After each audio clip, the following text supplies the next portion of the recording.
Hello friends, welcome to Siri foods. స్వచ్ఛమైన జున్ను పాలతో జున్నుని పర్ఫెక్ట్ కొలతలతో పర్ఫెక్ట్గా గడ్డలాగా వచ్చేలాగా ఎలా తయారు చేసుకోవాలో ఈ వీడియోలో చూపిస్తానండి. జున్ను పాలకి నార్మల్ పాలు ఎంత కలుపుకోవాలనేది కూడా క్లియర్గా చూపిస్తాను.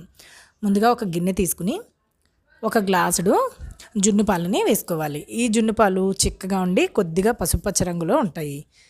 ఇవి మొదటి రోజు పాలండి, అందుకని వీటికి నేను ఇక్కడ 3 గ్లాసుల నార్మల్ పాలని కలుపుతున్నాను. మీరు రెండో రోజు మూడో రోజు పాలైతే 2 గ్లాసుల పాలైతే సరిపోతాయి. ఏ గ్లాస్తో అయితే జున్ను పాలు తీసుకున్నారో అదే గ్లాస్ తోటి మామూలు పాలను కూడా కలుపుకోవాలి. చిక్కని పాలను వాడుకోవాలి. ఇప్పుడు దీంట్లోకి ఒక గ్లాసుడు తురుముకున్న బెల్లాన్ని వేసుకుంటున్నాను.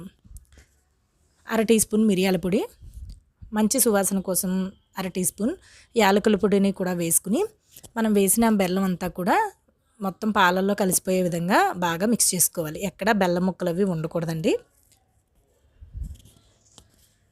ఇలా బాగా కలుపుకున్న తర్వాత మనం జున్నుని ఏ గిన్నెలోకి అయితే వండుకోదలుచుకున్నామో ఆ గిన్నెలోకి ఈ పాలని వేసేసుకోవాలి. ఇప్పుడు ఈ పాల గిన్నెని పక్క నుంచి ఇప్పుడు స్టవ్ మీద ఇడ్లీ పాత్రని పెట్టుకోండి. దాంట్లోకి మధ్యలోకి ఒక స్టాండ్ని పెట్టుకోండి. ఇప్పుడు దీంట్లోకి మనం మంచినీళ్ళు తాగే ఒక పెద్ద గ్లాస్ తోటి 2 గ్లాసుల నీళ్ళను వేసుకోండి. ఇప్పుడు మనం జున్ను పాలు మామూలు పాలు మిక్స్ చేసుకున్న గిన్నె ఉంది కదా, ఈ జున్ను తయారు చేసుకునే గిన్నెని ఈ గిన్నె మధ్యలోకి స్టాండ్ పైకి వచ్చేలాగా పెట్టుకుని మూత పెట్టేసి 20 నుంచి 25 నిమిషాల పాటు మంటను మీడియం ఫ్లేమ్లో ఉంచి బాగా ఉడకనివ్వాలి. అప్పుడు మనకి జున్ను తయారైపోతుంది. నేను ఇక్కడ 20 నిమిషాల తర్వాత ఒకసారి చెక్ చేస్తున్నానండి.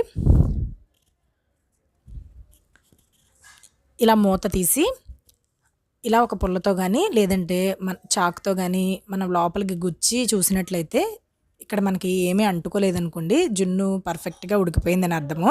లేదంటే ఏమైనా పాలు అలా అంటుకున్నట్టు కనిపిస్తే మళ్ళీ మూత పెట్టేసి మరొక 5 నిమిషాల పాటు మంటను మీడియం ఫ్లేమ్లో ఉంచి ఉడికించుకోండి. నాకు ఇక్కడ చెక్ చేసేసరికి పుల్లకి ఏమీ అంటుకోలేదు కదా, నాకు ఇక్కడ జున్ను తయారైపోయిందండి. అందుకని ఇప్పుడు స్టవ్ ఆఫ్ చేసేస్తున్నాను. ఇప్పుడు ఇలా జున్ను తయారైపోయాక ఈ గిన్నెని పక్కకు తీసేసుకుని మూత పెట్టి పూర్తిగా చల్లారేదాకా అలా పక్కన ఉంచాలి. ఇది పూర్తిగా చల్లారిపోయిన తర్వాత ఒక గంట పాటు ఫ్రిడ్జ్లో పెట్టుకుని తీసుకోవాలి. అప్పుడు గడ్డలాగా ఉంటుంది. నేను ఇక్కడ ఒక గంట ఫ్రిడ్జ్లో పెట్టిన తర్వాత తీసి చూపిస్తున్నానండి. మనకి పర్ఫెక్ట్గా జున్ను తయారైపోయింది. చాలా గట్టిగా చక్కగా గడ్డలాగా జున్ను స్వచ్ఛమైన పాలతో మనకి ఇంట్లోనే తయారైపోతుంది. మనకి ఇక్కడ మొదటి రోజు కానీ రెండవ రోజు కానీ మూడవ రోజు కానీ పాలు ఎలా అయితే తీసుకున్నామో దాన్ని బట్టి మనకి గట్టితనం అనేది వస్తుందండి. మనం ఇలా గిన్నెలో చాకుతోటి చుట్టూరా కట్ చేసి ఒక ప్లేట్ మూత పెట్టి టర్న్ చేస్తే చక్కగా వచ్చేస్తుంది. చూడండి గడ్డలాగా ఎలా వచ్చిందో. ఇంతేనండి, జున్ను తయారైపోయింది. ఇదే విధంగా ఈ వీడియో చూసి మీరు ఇంట్లో ట్రై చేస్తే మీకు ఎలా వచ్చిందో నాకు తప్పకుండా కామెంట్ సెక్షన్లో రాసి తెలియజేయండి. ఇలాంటి మరిన్ని టేస్టీ అండ్ యమ్మీ రెసిపీస్ కోసం సిరి ఫుడ్స్ని తప్పకుండా సబ్స్క్రైబ్ చేసుకోండి. మరో మంచి వీడియోతో మళ్ళీ కలుద్దాం.